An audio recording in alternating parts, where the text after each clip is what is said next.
Hello students, আশা করি সবাই অনেক ভালো আছেন। আজকে আমরা শিখবো জাস্ট একটা লাইন দিয়ে কিভাবে পাঁচটা সেন্টেন্সের স্ট্রাকচার বানানো যায়, এবং এই একই স্ট্রাকচার শিখে আপনি এই সেন্টেন্সটি লাইন গ্রাফ এবং বার গ্রাফ দুইটাতে ব্যবহার করতে পারবেন। আজকের ক্লাসটা খুব ইম্পর্ট্যান্ট। আজকে সেই টিপসটি আপনাদেরকে শেখাবো কিভাবে একটা লাইন দিয়ে আপনি পাঁচটা সেন্টেন্স বানাতে পারবেন এবং সেটা লাইন গ্রাফ এবং বার গ্রাফে ব্যবহার করতে পারবেন।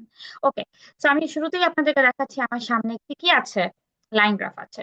সো লাইন গ্রাফে আমি চলে যাচ্ছি জাস্ট লন্ডন সায়েন্স মিউজিয়ামের দিকে।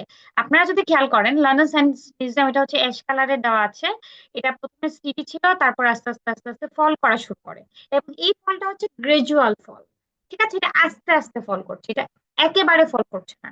তো এই ধরনের গ্রাজুয়াল ফল অথবা কোনো জিনিস যদি গ্রাজুয়ালি ইনক্রিজ হয়, আপনি সেন্টেন্সের স্ট্রাকচার কিভাবে বানাতে পারবেন সেটাই আজকে আমি আপনাদেরকে দেখাবো। তার আগে কোয়েশ্চেনটা জানা খুব বেশি জরুরি। কোয়েশ্চেনে বলেছে the line graph shows the number of visitors to four international museums between 1980 and 2015। মানে 1980 থেকে 2015 এর ভিতরে চারটা ইন্টারন্যাশনাল মিউজিয়ামস এর ভিজিটরের নাম্বারটা কতটুকু বাড়লো বা কমলো সেটাই আপনি দেখাবেন। আমি জাস্ট একটা মিউজিয়াম নিয়ে দেখাবো, সেটা হচ্ছে লন্ডন সায়েন্স মিউজিয়াম। দেখেন, লন্ডন সায়েন্স মিউজিয়ামে প্রথমে কত ছিল? 4 মিলিয়নের মতো ছিল, প্রায় 4 মিলিয়নের উপরে। কিন্তু 4 মিলিয়নের উপর থেকে আস্তে আস্তে এটা ঠিক ছিল 1985 মতো, তারপর আস্তে আস্তে আস্তে আস্তে এটা কমতে শুরু করলো এবং আস্তে আস্তে আস্তে কমলো। তাহলে এখানে আমরা এই একই জিনিসকে পাঁচটা সেন্টেন্সের মাধ্যমে শিখবো, এবং ঠিক এই সেন্টেন্সের স্ট্রাকচার যদি আপনি শিখে থাকেন, আপনি একই প্যারাগ্রাফে তো এই পাঁচটা স্ট্রাকচার ব্যবহার করতে পারবেনই, অন্যান্য জায়গা হচ্ছে আপনি এটা ব্যবহার করতে পারবেন। শুধুমাত্র এটা যেহেতু স্টিডিলি হয়েছে, আপনি স্টিডিলির জায়গায় ড্রামাটিক্যালি, ড্রাস্টিক্যালি এই শব্দগুলো ইউজ করতে পারবেন। ডিক্লাইনের জায়গায় যদি পারে, সেখানে আপনি ইনক্রিজ, গ্রো, জাম্প, রাইজ এই ধরনের শব্দ ব্যবহার করতে পারবেন। তাহলে চলুন আমরা শুরু করছি। তো এখানে যেহেতু ভিজিটার্স এর সংখ্যা বলেছে, তাহলে এখানে আমি সিনোনিম হিসেবে ভিজিটর বলতে পারি। ঠিক আছে, ভিজিটর কাউন্ট কেন? কারণ ভিজিটরের নাম্বার। So the visitor count at the London Science Museum steadily decline. Steadily decline from, মানে প্রথমে তো এফটুক পর্যন্ত সেমই ছিল, সো এফটুকের জায়গায় আমরা কিছুই বলবো না, যা আছে তাই। 1985 পর্যন্ত কিন্তু 80-তে যা ছিল 85-তেও তাই। দেখেন, just over 4 million in 1982, about, about মানে হচ্ছে প্রায় 2 মিলিয়ন ইন 2015, মানে ডিরেক্ট 2 মিলিয়নের কাছাকাছি চলে গেছে। এটা কাছাকাছি বলেই হচ্ছে অ্যাবাউট। সো জাস্ট উপরে আছে দেখে আমি বললাম অ্যাবাউট। আপনি এটাকেও জাস্ট ওভার বলতে পারেন, তখন এটাকে আপনাকে বলতে হবে যে অ্যাবাউট বা অ্যাপ্রক্সিমেটলি, যে এটা যেহেতু কোনো একুরেট কোনো ডাটা না, সেই জন্য। তাহলে visitor count the London museum steadily decline, মানে আস্তে আস্তে ডিক্লাইন হচ্ছে, falling from just over. Falling মানে যে এখান থেকেই ফল করা শুরু করেছে, এই যে 4 মিলিয়ন। এছাড়া এই সেন্টেন্সটাকে আমরা কিভাবে লিখতে পারি? এই সেন্টেন্সটাকে আমি নাম্বার অফ টুরিস্ট, ভিজিটরের জায়গায় লিখতে পারি number of tourist at the Louvre museum, সেমই রইলো। আমি ডিক্লাইনের জায়গায় জাস্ট নিয়ে আসলাম সো, মানে সো মানে কি, এটা প্রত্যক্ষ করেছে বলা যায়।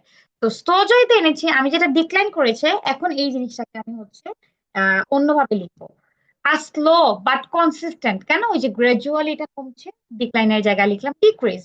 আগে ছিল এটা ফলিং, এখন হয়ে গেল এটা reducing from a little more than. ওই যে জাস্ট ওভার, ওই জাস্ট ওভারটাকে লিখলাম কি, little more than 4 million in 1982। Nearly কেন? ওই যে কাছাকাছি। আগে ছিল অ্যাবাউট, এখন হয়ে গেছে নিয়ারলি। ঠিক আছে, 2 মিলিয়ন ইন 1915। এখন আমরা ভিজিটরের পরিবর্তে কি ইউজ করছি? Attendance at the London Science Museum gradually drop. ডিক্লাইনের জায়গায় হয়ে গেল ড্রপ। ঠিক আছে, গোয়িং ফ্রম স্লাইটলি মানে হচ্ছে অল্প উপর থেকে, স্লাইটলি অ্যাবভ 4 মিলিয়ন ইন 1980 তো অ্যারাউন্ড, অ্যারাউন্ড মানে হচ্ছে প্রায় 2 মিলিয়ন বাই, বাই কেন? ওইটা ইনের জায়গায় আপনি বাইও লিখতে পারবেন, 2015। The number of people visiting, visitors এর জায়গায়, টুরিস্টের জায়গায় এখন আমি লিখছি the number of people visiting the London museum science museum এক্সপিরিয়েন্সটা গ্রাজুয়ালি। এখানে আমি ডিক্লাইন তো বলিনি, এক্সপিরিয়েন্সড, অনেকে উইটনেসড দিতে পারে। গ্রাজুয়াল ডিক্লাইন, ড্রপিং ফ্রম, ওই যে একটু আগে ফলিং ছিল, এটা এখন হয়ে গেছে ড্রপিং। ঠিক আছে, dropping from slightly above, slightly above মানে একটু উপর থেকে, 4 মিলিয়নের একটু উপর থেকে, in 1982 approximately 2 million by 2015। The London museum experience steady reduction, ওইটা কমে গেল, স্লো ডিক্রিজ বা হচ্ছে আপনার গ্রাজুয়াল ডিক্রিজকে এখন আমি লিখছি স্টেডি রিডাকশন। ইন ভিজিটার্স, ঠিক আছে? কোন টার্মসে? ভিজিটার্স এর টার্মসে। উইথ ফিগার্স, ফিগার্স ফলোইং করেছে just over 4 million in 1982। Nearly কেন, এই যে কাছাকাছি 2 মিলিয়ন বাই 2015। দেখেন একই জিনিস, একই সেন্টেন্সের স্ট্রাকচার আমি এক এক সময় হচ্ছে এক এক রকম করে লিখেছি। কখনো আমি ভার্ব দিয়ে এটা যে ডিক্লাইন হয়েছে সেটা বুঝিয়েছি, কখনো এটাকে আমি নাউন হিসেবে ব্যবহার করেছি, কখনো অ্যাডজেক্টিভ হিসেবে, কখনো বা অ্যাডভার্ব হিসেবে। আমার রাইটিং ক্লাসে জয়েন করতে অবশ্যই হোয়াটসঅ্যাপে যোগাযোগ করবেন। ধন্যবাদ।